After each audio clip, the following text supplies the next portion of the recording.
Hi, I'm Jim Gordon. And I'm Lita Leapins. And welcome to another edition of Our City Tonight. Well, we're here in the Cabana Lounge at Hydra Restaurant. And Jim has wine. I do, because it comes with privileges. I spend a lot of money here, Like, $12. I guess it's 5 o'clock somewhere. It certainly is. But it is time for our show, so let's get right to Our City Tonight.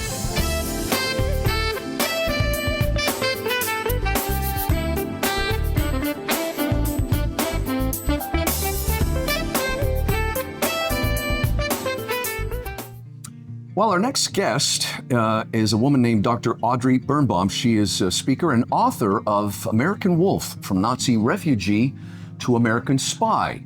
Audrey joins us from New York. Welcome to the show. And thanks so much for having me. You're quite welcome. Yeah, we both love the book. It's interesting. We found that on page 2, it kind of encapsulated the whole book, and I am going to read the quote. His Holocaust trauma was not only a source of his pain and suffering, but also pride. Wounded and special, there was also survivor's guilt.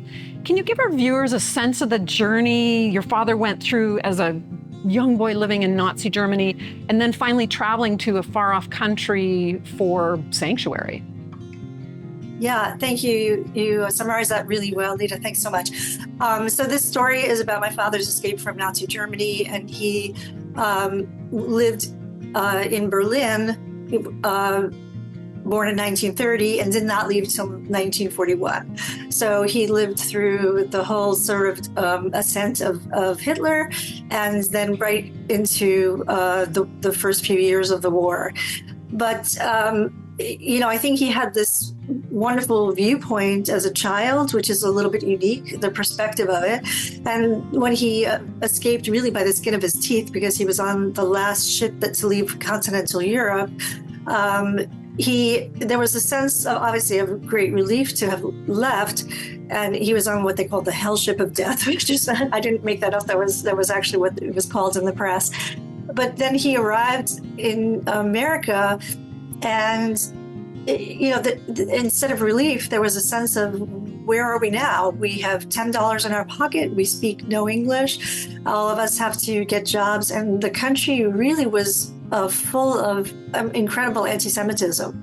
And so there was yet another journey to get through to try to assimilate and try to make it here. So there's actually, this book has really 3 stories in it. One is a Holocaust and survival story and an escape story. The other is an immigration story that I think a lot of people could relate to if they immigrated from any war-torn country.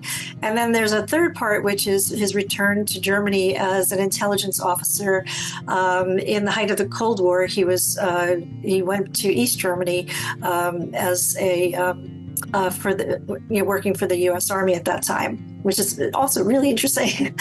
Yeah, that's exactly the way we're thinking. Like, this is just 3 separate stories. I mean, the harrowing part of getting out of Germany, as we said, so late in 1941. Had they stayed a couple more months, you say in the book, or your dad does, that they wouldn't have been able to leave. Mm-hmm. You get to America and you think, okay, now the good times can start happening. But you're in a far off land. You're strangers. You don't speak the language. You have no job. You have your life. That's all they had, really. And so you see that, again, because he was frontline observing, is just the mundaneness of everyday life that's mixed in with horror and having to get a job, and you're in a new country. As I said, you've got your life, but not much else. I mean, that was a big part of the book that Lita and I really enjoyed, was just starting all over in America as basically refugees. If I was going to craft a novel, I would have, taken a character and thrown a lot of hardship at him, one after the other, and you'd be sitting there thinking like, oh my gosh, is he going to make it? There's enemies everywhere. And then, at the end, he'd come out heroic and you'd be like, yay. You're going to be like maybe Harry Potter, but instead of Voldemort, it was Hitler. So in a way, like, the story kind of wrote itself, because really, like, terrible things were happening and you were hopefully rooting for him and felt some sympathy for him as this sort of innocent child and all of it. And to add to that, there was even a dysfunctional family to, add to a little bit of the humor. Ultimately, I think he just owns the fact that he was a hybrid, that he would never quite fit in anywhere, but he would just have to be accepted for who he was. And thank goodness he found my mother who did just that. I was really struck for the first part of the book. I guess the good analogy would be like the boiling water and you throw the frog in, it jumps out. This is putting the frog in there and just heating the water. Your family that were there and just hoping it was going to get better and keeping the hope alive there, where they were left it to only like a month before everything would have just completely dissolved. You would not exist. That was absolutely fascinating. Thank God for my grandmother. She was very, very resilient and very persistent, and to try to get the family out despite they were hit. It was like whack-a-mole. They kept being hit by obstacle after obstacle. My family never knew, my father never knew to his dying day that the U.S. Consulate services had been told to prevent the visas from being filled, to postpone. Those were written in documents. They were trying not to let people in, despite at that point really knowing what was going on. But there was a tremendous resistance to immigration, and there were some pretty bad anti-Semites in the State Department as well. So this was one of the things that have come out over the years and have been in, like the Ken Burns did a wonderful documentary on the U.S. and the Holocaust. So I did a lot of research for the book to supplement what my father had written. And so that's obviously, those facts and some historical information is included as well. So that's a sad elements of this, but they had it seemed like every time they had an opportunity to leave, I mean, they had made many mistakes and they had delayed it as well, without doubt, but whenever there was an opportunity to leave, it seemed like the whack-a-mole came out and prevented them. So they really, even when I was reading my father's notes, I sat there and said, oh my God, I don't know if they'll make it out, even knowing that obviously, they did. Yeah. That's a good book. Yeah. Here it is right here, folks. Highly recommended. American Wolf, from a Nazi refugee to American spy. The last part of the book is so interesting. The irony of his journey is fascinating. It's Dr. Audrey Birnbaum, who joins us from New York. The book is available now. Audrey, thank you for joining. And thank you for sharing your father's story with our viewers.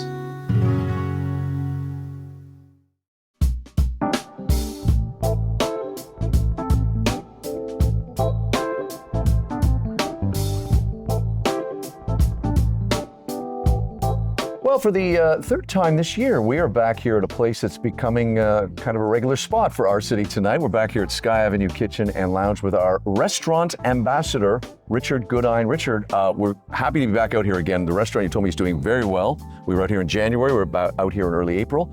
Thanks for having us back. Always a pleasure, Jim. The time we spend together is very memorable for me. Sometimes it's trouble, too. We've known each other a long time, folks. Don't tell anybody. We're out here today. You called me a few weeks back and said, we're doing something pretty exciting for Father's Day. Now, this episode is airing the Sunday before Father's Day and then airing again on Father's Day. And you said, I want you to come out because we want to promote this great day. And I think this is a really great event, and we'll get to what we've got in front of us in a second. But let's start by talking about fathers, because you and I have talked about our fathers many times into the wee small hours. It's a big day. Father's Day rightfully takes second fiddle to Mother's Day, because moms carry a lot of the weight. But when it comes to being dad or remembering our dads, it's a challenging job, and it's one that I think those of us who have kids, I have 3 boys of my own, we look at it and say, every day we're going through a learning process. So when we sit down and talk about planning out a Father's Day, we say to ourselves, what can we do that's going to reward Dad for what he does? And hopefully that the kids are going to say, this is what I want to do for my dad. It's great too, because I remember back, because you and I have known each other a very long time, as I mentioned. I remember back 7-8 years ago when your dad was in ill health. I remember you crisscrossing the country a number of times, and you were very happy to do so. Let's give a few seconds to talk about your great relationships. My dad, I'm very happy. My dad is still with me, and I talk to him and see him all the time, but you had some great memories about your father. Yeah, my dad was a crazy guy, to be honest with you. He always did something to make people laugh. whether it was he'd drive through town and then slide across to the passenger side window and everybody would think that it was somebody only in the passenger side. He gave me certainly my sense of humor, but one of the things that he gave me, and I now see it coming through in my kids and makes me really proud, is a sense that you got to work hard in life, and it's not easy, but be who you are and put in the hours. It's Father's Day, and we're going to talk about, this is just spectacular. Tell our viewers what this bottle of fine, what would you call it? Well, the people who know cognac know that Louis XIII is considered to be the greatest cognac of all. A lot of cognacs will be aged 4, 5, 8 years, 10 years. When you start talking about aging some of these cognacs up to 150 years and then blending them together, you end up creating this exceptional product, very sought after. And here at Sky, we're one of the, I think 2 in British Columbia, Fortress accounts because of how much we support it, how much we believe in it, and frankly speaking, how much of it we sell. You're going to you just show me something here, but again, the crystal is part of it as well. The Baccarat crystal is a very important part of it. Just to listen to this, cheers. Now give this a taste, and I will tell you, this will be the greatest cognac you ever taste. Okay.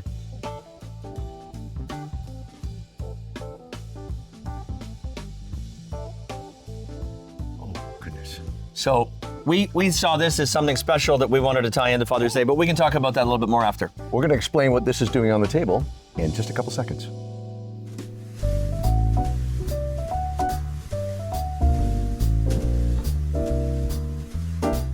Okay, we're going to tell you about the tie-in between this spectacular, exquisite cognac and this big slab of meat here at Porterhouse.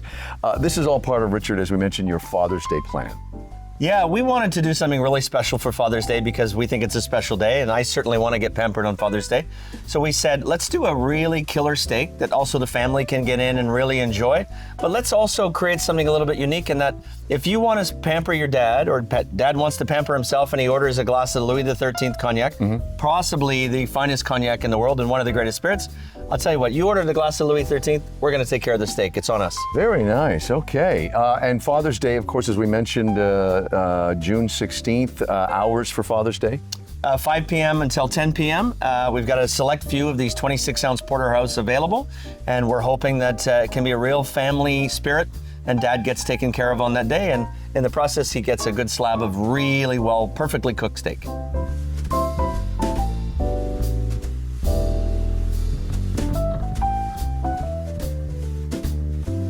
Well, from porterhouse and cognac, we've moved to something else here. That smells spectacular. Richard, of course, is with us. Let's talk about some of the other great items. You chose this one specifically because it is very popular with your customers.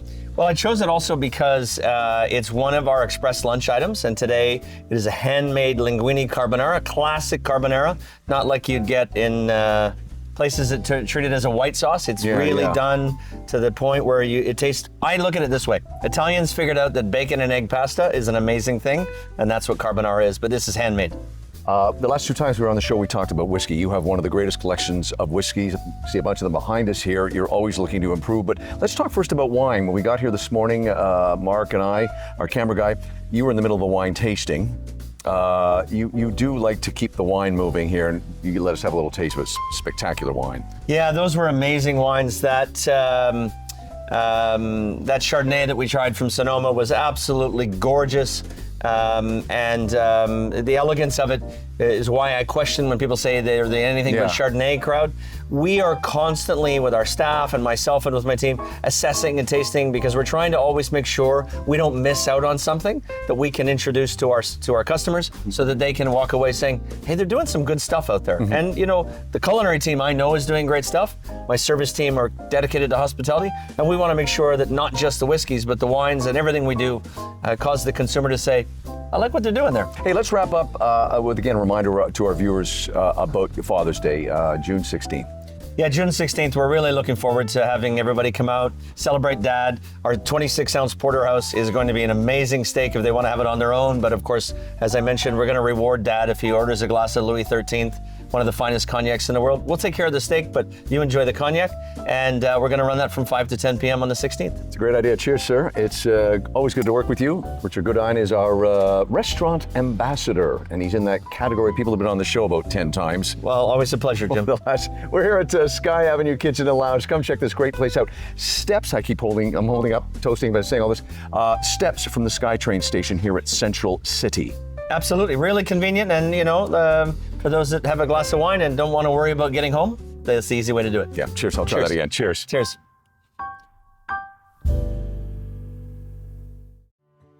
This wine moment is brought to you by St. Superi Estate Vineyards and Winery, the preeminent producer of 100% estate-grown Sauvignon Blanc and Cabernet Sauvignon, catching you up on all things Napa Valley.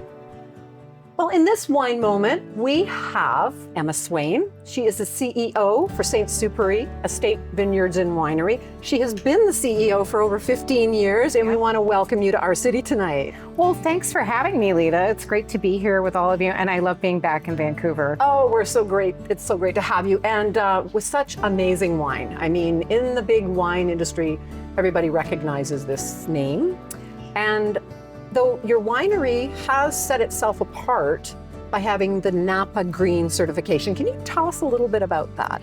Oh, I love the Napa Green certification. We first became certified in the vineyard in 2008 and the winery in 2012. And what's really special about the Napa Green certification is it's like an umbrella over sustainable farming, biodynamic farming, and organic farming, because it encompasses not just how we farm, but also how our carbon footprint impacts, how we recycle, how we treat our people, and how we treat our community. And so it's looking at the total picture. So we obviously farm sustainably, but it also takes into account how we recycle at the winery. We compost all our stems and seeds from the winemaking process. We recycle all our water from the winemaking process. We're 94% solar offset with our power. And so it's thinking about all of those things, but also what we do for our community, and giving back to our community is a big part of what we do as well. That's incredible. And, because when the word green was used so many years ago, it was always like, oh, sure. The whole greenwashing, you guys are doing it. So you're definitely one to follow for sure.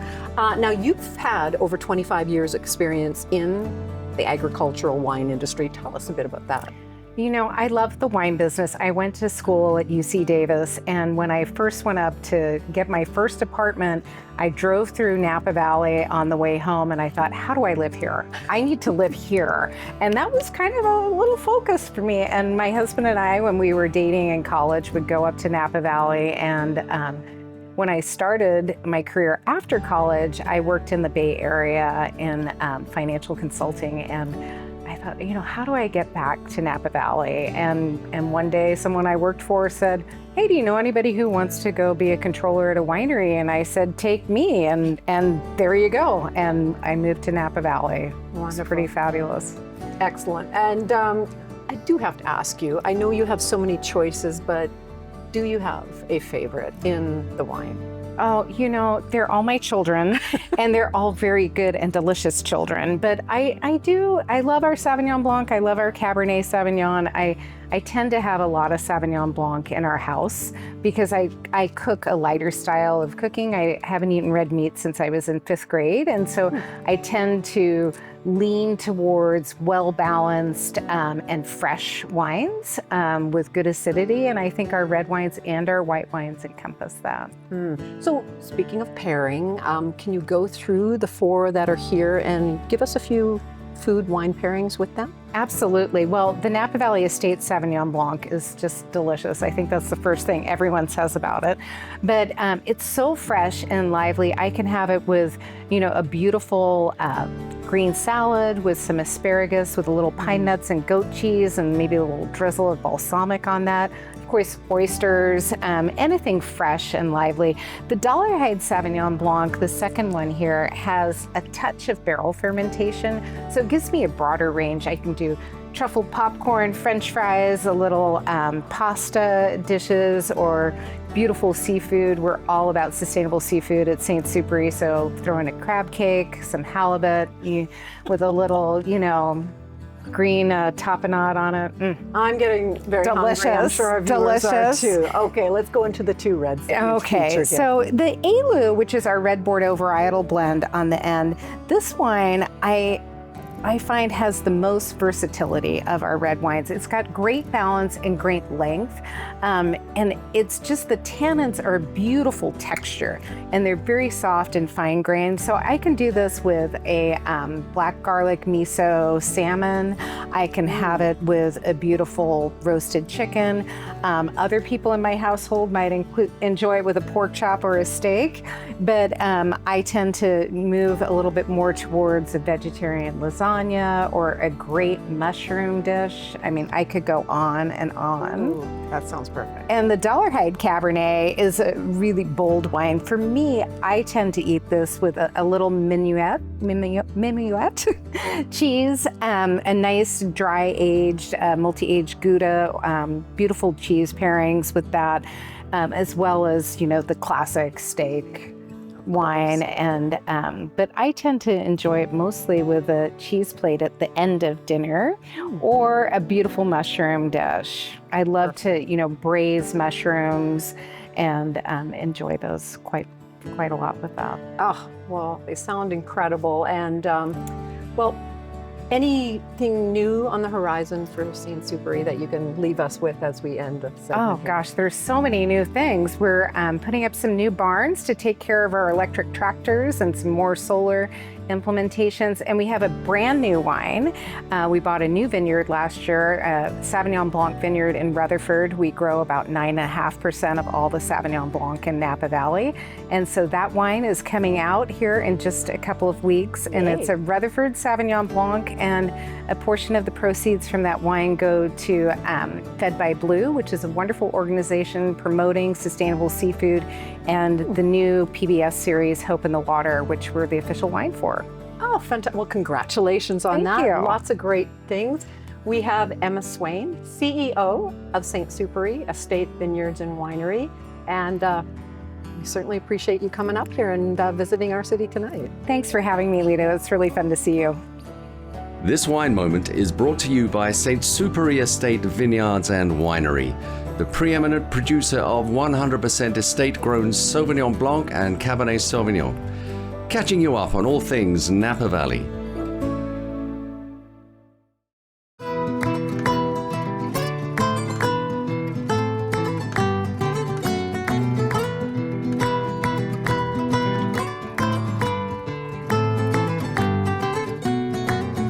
Sponsorship and other promotional considerations provided by Bosa Foods, authentic Italian, with 2 locations to serve you better. More information, go to bosafoods.com.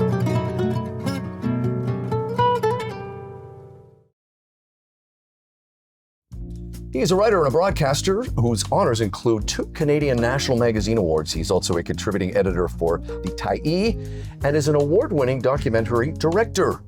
He's also the author of a brand new book called Reservations, The Pleasures and the Perils of Travel.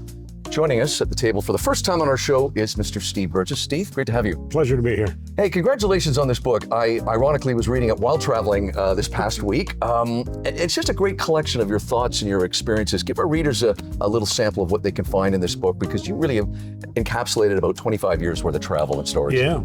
Well, you know, the funny thing is, it's I dedicate the book to David Beers, who is the founder of the Tyee, and to understand how the book turned out, you've got to understand the fights that Dave and I had when I told him I wanted to write a travel book, and I just thought, I'm going to tell a bunch of funny stories, you know? And Dave was saying, no, you got to make it more than that. It's got to be more than that. And I resisted and kind of kicked back. But what Dave was saying is, you've got to add a journalistic element. You've got to delve into bigger issues. And so I, finally, reluctantly took his advice. And so what the book is it is a combination of stories from my travels, but all of the stories I tell jump off into discussions of the issues that face the travel and tourism industry right now. One of the things I find in your book too is this discussion on sustainability and where's the balance between the environment and people wanting to see everything. Right. It's not as easy a fix as people think, is it? No, I mean, the thing is, look, you can't, if someone's going to Rome, you can't tell them, oh, don't go to the Colosseum, it's too crowded. You got to go to the Colosseum. Yeah. But the thing is, if you can get beyond that, you're going to have a richer experience, I think. Sure, go to the Colosseum, go to the Trevi Fountain, but then start wandering the streets and start finding the small little joys and the hidden treasures, because there's so many of them in Rome. And when you think about Japan, in Japan, apparently something like 98% of the tourists go on what's called the Golden Route, which is Tokyo, Kyoto, Osaka, and then also Mount Fuji in there, do a detour for that. And there are a lot of other places to see. There's a lot of places in northern Japan that are begging for tourists, and where people are going to appreciate your business. You're not going to be treated like one cow in a herd. You're going to be treated with some appreciation. And I went to a little town called Miyama, where they have these beautiful thatched cottages. It's so quiet. You would never think Tokyo. When you think of Tokyo, you think of hyper-urban. This is just quiet as a library. And it's a beautiful place, and they need the tourism so as to keep the town growing. Right. So there are places like that you can find when you. It's interesting too, because I was telling you 48 hours ago, I was in one of my favorite towns in the Nayarit district of Mexico, and I hadn't been there in 5 years, and it was overwhelming, like the explosion, and people they keep looking for that next thing, and I could see other towns on their way to becoming that. Like you talk about, one thing I love about your book and when you travel is that you talk about that. What's the place in Japan, Ashibetsu, where they've got a giant statue of Buddha, thinking this would draw tourists, and it didn't. So it's not always build it and they will come. Not only that, but I love this about Ashibetsu. And by the way, as I was saying to you earlier, it was a surreal experience for me, because I was just on a little putt-putt train going somewhere else. I was going to a town called Furano, and I looked over and saw this thing, just like this gleaming vision, a Buddhist Statue of Liberty in the middle of nowhere. And then the train moved on, and I found out later that it was this thing that had been built, and that a number of them have been built throughout Japan, and it turned out to be basically a flop. Yeah. But the other thing was, I found out about Ashibetsu was their previous attempt to draw tourists was something called Canadian World. Canadian World. But specifically, tell our viewers. It turns out, like, you would think, what's Canadian World? It's a bunch of guys riding around with Stanley Cups, and a bunch of provincial premiers complaining about healthcare funding. No, it was actually specifically Anne of Green Gables World. But they called it Canadian World. But Anne of Green Gables, hugely popular in Japan. You and I also share something. We both love Italy. You mentioned it earlier. I love your stories of the hotel you always stay at, and doing what you're telling people they should do is just get out there and walk those corners and everything. Your love affair with Italy goes way back and helped you with your fashion, you said too. Absolutely. There was originally more in the book about that, but I decided to dial it back. But it might not seem like a great topic to have an epiphany about, but it was one of those moments in life where I had an epiphany. And that was when, on my first visit to Rome, I was so ashamed of myself, because I was just in the t-shirt and the little shorts and the backpack, and I might as well had a big sign saying, tourist. And I was looking around at all these other people, and I was feeling ashamed. And I was sitting in a cafe called Cafe Sant'Eustachio. And I looked up and I saw these two young Italian men crossing the square. And I looked and I sort of saw what they were wearing, and I didn't realize it at the time, but I was imprinting on them like a baby gosling imprinting on its mother, because after that I started to shop, and I realized, that what those guys gave me was role models. It's like I saw that and I thought, that's what I want to be. I want to look like that. It's simple. It's not complicated. It's like, it's not the greatest thing to have an epiphany about, but that was one of those moments where it just changed my life. This is such a great read, Steve. I really enjoyed it, and as I said, if you travel, this is a book you want to read. And we should also give you a little tease here. There's also a romance that leads through this whole book. There is a romance in the book. That's all we're going to say. Reservations, the pleasures and perils of travel. Steve Burgess is a journalist who lives here in Vancouver. Steve, thanks for joining us. My pleasure. Closed captioning and other promotional considerations provided by Hamilton High Street Senior Residence, Richmond's newest senior living community.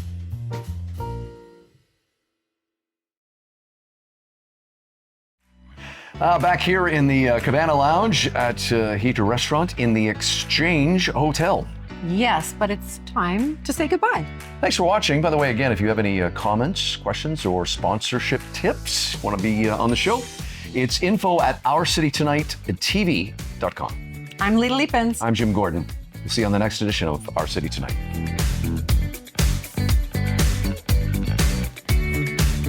Don't forget to check out 10 years worth of episodes and individual interviews, all on the Our City Tonight YouTube channel.